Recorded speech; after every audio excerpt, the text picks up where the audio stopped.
Maverick News, the antivirus program for your mind. And now, the Freedom Reporters.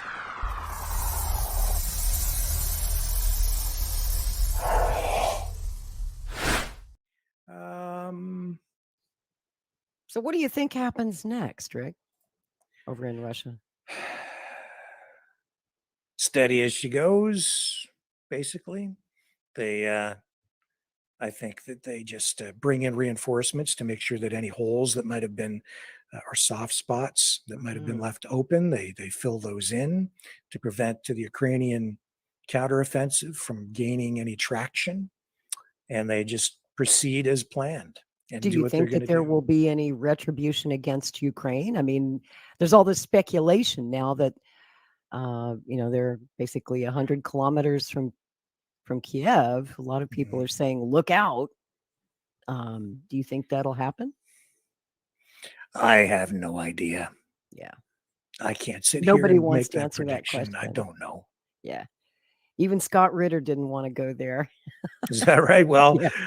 I'm glad I'm at least as wise as that, because he knows a lot more than I do. He's the true authority. I'm just You got to think like Scott Ritter, Yeah, I mean, we've had him on this show enough times now that I think we have a pretty good read on what he's thinking. We couldn't get him on the show this week because he's obviously besieged with requests from media outlets right now who want to talk to him and presidential candidates. Robert F. Kennedy Jr. called him up immediately, which I think is great. I want a presidential candidate who calls Scott Ritter, picks up the phone when something happens in Russia and he wants to know what the heck just happened. I like that he picks up the phone and calls Scott Ritter. I'd much rather have him call Ritter than General Wesley Clark or some of these warmongering former generals who want more and more war. Scott walks a path of peace. He wants nuclear disarmament, and I consider those good things. And I like that he's advising Robert F. Kennedy Jr., but Bobby had him on his podcast last night, kind of an emergency broadcast. He got Scott on the line and said, explain this. And they talked for about 20 minutes. And last night, Bobby put out a tweet plugging the podcast, asking people to listen to what Scott had to say. And guess what happened, Rick? Well, you told me what happened. He ended up taking this thing down, right? He deleted the tweet. Yeah. You know why? Well, I know why, but I'm going to let you say why, because I don't even want to say it because, I have people talk about this from time to time because we have Scott on the program, but I'll comment on it after you explain it again. Again, how many times do we have to do this? We've had long interviews with Scott on this show where he addressed those phony allegations. And, made it very clear he's not what they say he is. That's the tweet that's been deleted. Kennedy put this out last night, and he's just plugging the interview, right? Now, and of course you see at the bottom, this tweet has been deleted. It was deleted this morning. And it's unfortunate because we all know it's fake. Viewers of this show have heard Scott explain this at length. We did an exclusive interview with Scott a few months ago. Yep. We talked for 2.5 hours, maybe 3 hours about it. And he took us back in time and explained from 25 years ago when this whole campaign against him started. And it started when he was weapons inspector in Iraq. And this is back in the late 90s. And Scott was saying, look, they don't have any WMDs. The government's lying to you. And what do you know? Especially it ramped up around 2001, 2002, just as we were about to get involved in an invasion of Iraq over these WMDs that didn't exist. Scott was that one credible voice out there telling the truth. And so they did everything they could to discredit this man. They pulled out all the stops. The FBI was stalking him, his entire family. They set him up in a honey trap. Smear campaign, And man. It's all it was. yep, Just a giant yep, smear campaign.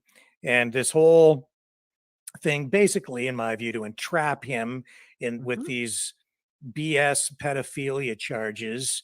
I thought the whole thing was ridiculous. it is. Uh, and you know, And it's a lie. the first time we had him on the program, I promoted it, and I'll tell you, I got hammered. People were Yep, like, "You can't have that guy on the show. He's yep, a pedophile." And I'd already looked at it, and I was like, I don't care like what they've said about him. I said, first of all, if it was true, he's already paid his debt to society. it has. Secondly, he's an authority. He's an expert, and I want to know what he has to say because it has extreme value, regardless of what charges or things he might have, been convicted of, even, right? Mhm. And third, I don't believe any of it because I looked at the evidence, and that was the very first time that he had appeared on the program. So I made a decision that no matter how much pressure was applied to me from people telling me you can't have that guy on the show, and then they started sending me, emails and links and the Copies of his video, and I'm like, mugshot. oh They my, love to that's show you right. And that. I'm like, whatever, man. Like, I know, I'm well aware. I've already made the decision. I'm not going to let Good. you um, scare me or pressure me into making an editorial decision like this with information that I know is really predicated on a giant smear campaign. Because simply because he was doing the right thing. He was calling out the fact that there were no WMDs in Iraq, and that was a major issue that was embarrassing to the administration, was Mm. embarrassing to the US government, and that's why they came after him. That's why they treated him the way that they did, and it's beyond unjust what they've done to the man. So I'm like, he's coming on the show, and have at it. Like, smear me if you want, but this is the right thing to do. And we're lucky to have him on the show. We're lucky to have him share his expertise. And what he has to say is of extreme value. So I stood my ground and made the decision. And he's been on a few times since then. And I'm grateful every time he gives us even a minute of his time, because I'm just a little guy. This podcast live stream news program is not seen by as many people as some of the larger uh you know live streams and podcasts out there. We have an audience, but not as big as He Fox routinely goes News. on shows a lot bigger than this one, but Yes. I think he So kind of likes us here at Maverick News, and so he yeah. keeps coming back. And we love Scott. Yes. I thank you, Rick, for having the courage to stand your ground, to stand by Scott Ritter when so many others have turned their backs Mhm. on him. And he's radioactive. He's been radioactive for more than 20 years. And so a lot of public figures, media people, they're afraid to interview him now because, Mhm. and this is why. What Yeah. just happened with Bobby Kennedy's tweet is Yeah. exactly why, because i I know from my own experience, every time I tweet about Scott, Yeah. every time I upload a video, one of our interviews with Scott, I get hammered. All these NAFO trolls and the pro-Ukrainian Nazis and all of these in the Mhm. CIA bots. A Yep. lot of these accounts that post comments are very suspicious. They don't look like they're human. There Mhm. just aren't that many human, but you'll get swarmed with Well, I mean, hundreds, there were people thousands of there were them. people in the chat tonight, right now. As soon Yep, as you mentioned Scott Ritter, a here they come couple of people mentioning the whole thing, and it's like, yeah, every time.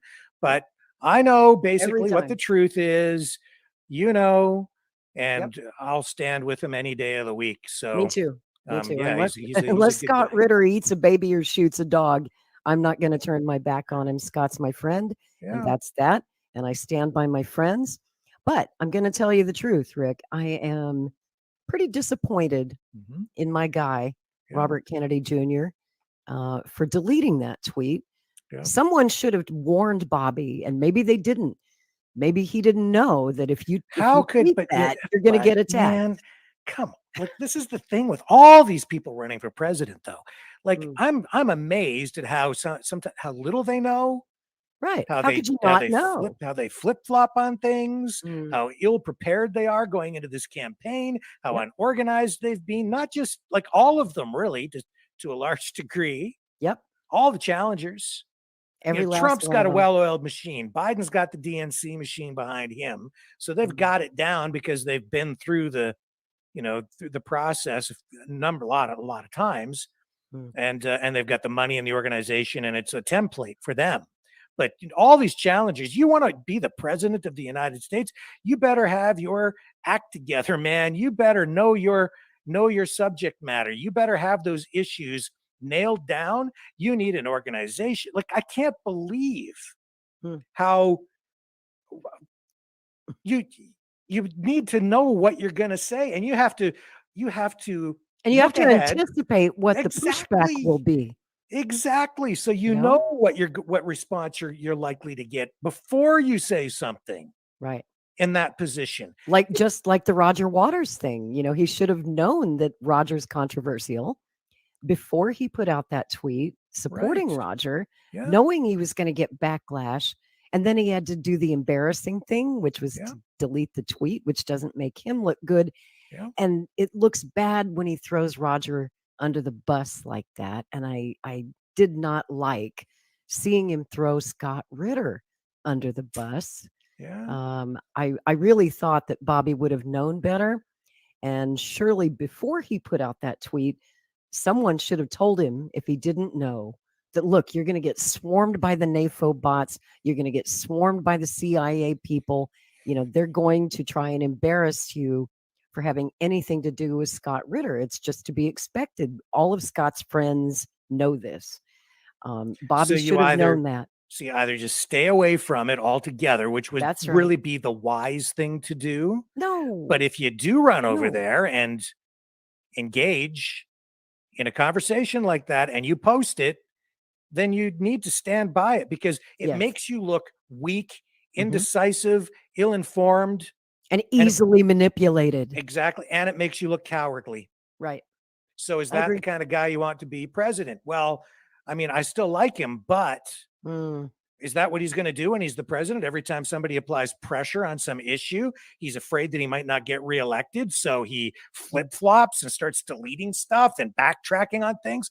We can't have somebody like that. That's not true leadership. That sounds like Donald Trump. In some respects, yeah, Let's not forget during the 2016 campaign when Trump was all, I love WikiLeaks. yeah, And then he throws Julian Assange in prison. And then he's asked about it. And he goes, Wiki what? Wiki who? Oh, never heard of him. Don't know anything about him. they're Well, you all loved him these before. freaking politicians. I mean, Mhm. you know, Mhm. I understand being pragmatic. I understand how you pick and choose your issues, but once you commit, Then you're like, committed. you're committed, and Yep. you don't flip flop, you don't delete, because it makes you look even worse. Especially a good man, an honest man like Scott Ritter. Yeah. Scott will not lie to you. That's why I love him. Scott has never once lied to the American people, and he's never lied to me. And what he said to Bobby in that interview, he wasn't kidding. He wasn't lying. And as usual, he's correct. Scott has a way of being right on the money Scott correct. Ritter for president. I wish he could run.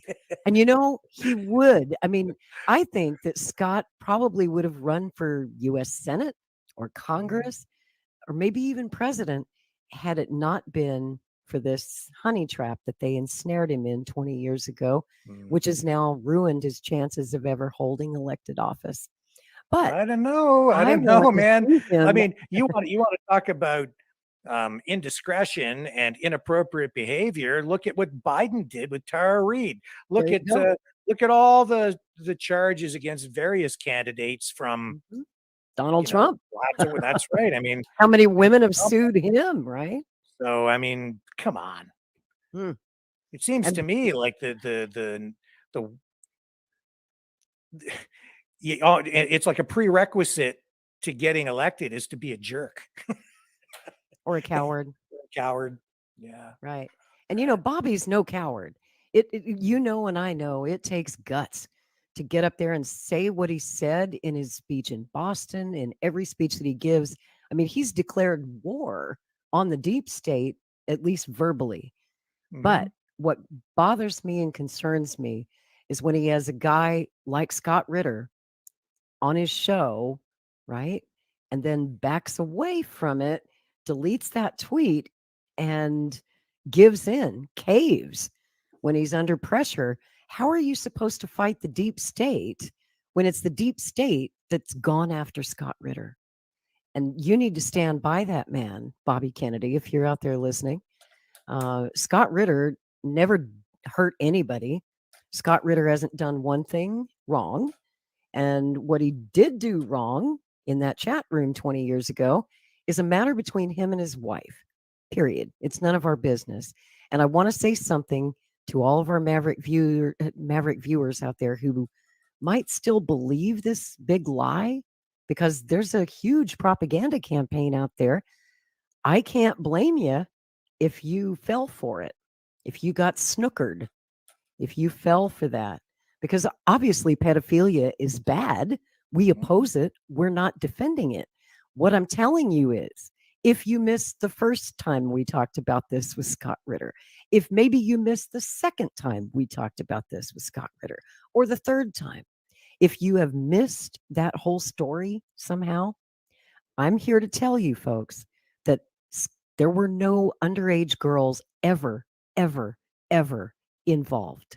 And ever. And to get It was into an that undercover chat room, cop, a male adult cop, entrapping him in a chat room. How many times do we have to say this? well, How to many get times does into the Scott chat have to room, say you it? had to Verify your age. verify your age. So anybody in there was supposed to be verified as an adult. And So one of the two parties was lying about their age, and it wasn't Scott.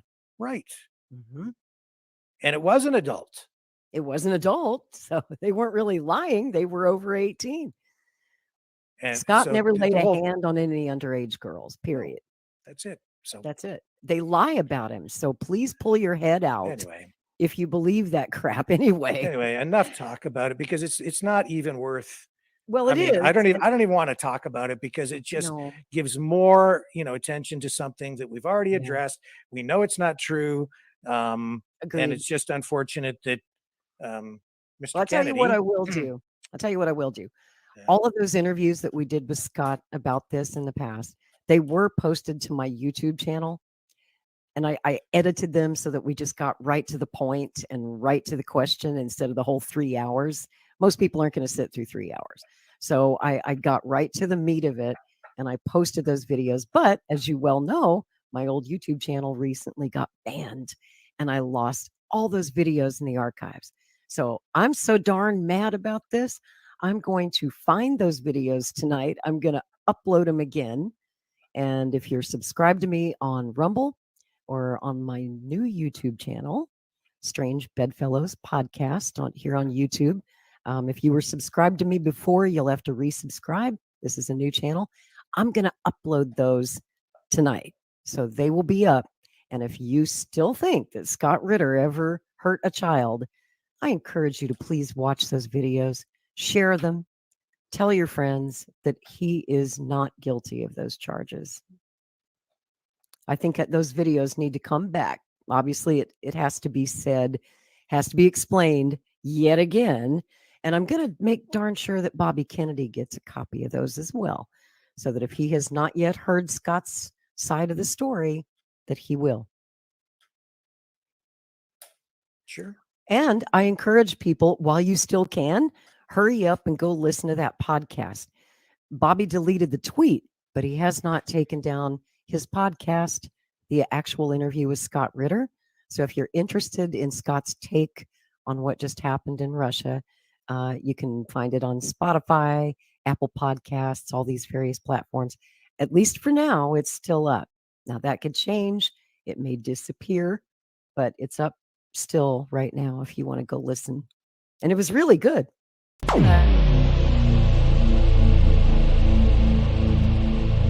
This has been a Maverick Multimedia production.